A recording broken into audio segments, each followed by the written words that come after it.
Welcome back and thanks for staying with us.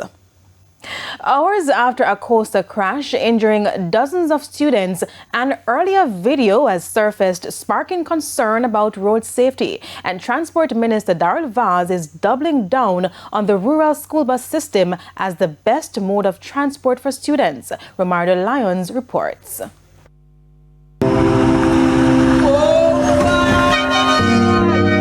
Videos captured of the coaster bus that made headlines on Wednesday.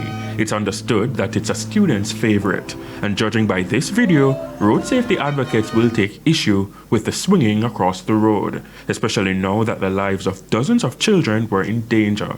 It's not confirmed whether the video was taken on the day of the accident or earlier. Now, one parent who spoke with our newsroom on Wednesday at Jamaican Hospital said there are other transport options available to the students.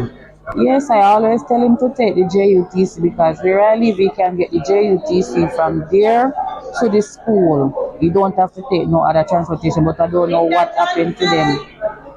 He can get the bus from where he is straight to the school and get bus from the school straight back home. Several students were treated and released from hospital. We make our kind of come down more and more, little by little now. So we give thanks. There's no life taking so far. We give thanks and we're praying for coverage for the rest of parents and their children. The Education Ministry says the educational social worker from Region 7 in Clarendon was at the hospital to provide moral support and guidance to the students and their parents. It says the regional team will continue to work with the school to support the affected and the impacted as they heal from a difficult situation. Now, Transport Minister Daryl Vaz commented on the crash Wednesday evening. He wrote on Instagram, quote, "I stand by the statement that the rural school buses are the best built-for-purpose buses to transport our students across rural Jamaica.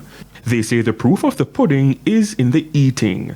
The buses withstand impact and offer much greater protection than any of the alternative transport methods the opposition has offered." End quote. Mr. Vaz continued, quote, "I hope all persons injured will make a full recovery and that the authorities will hold those responsible accountable. I remain resolute to increase the number of rural school buses available to our students and invite all well-thinking Jamaicans, if they have not already done so, to lend their support to this initiative." End quote. Romardo Lyons, TVJ News.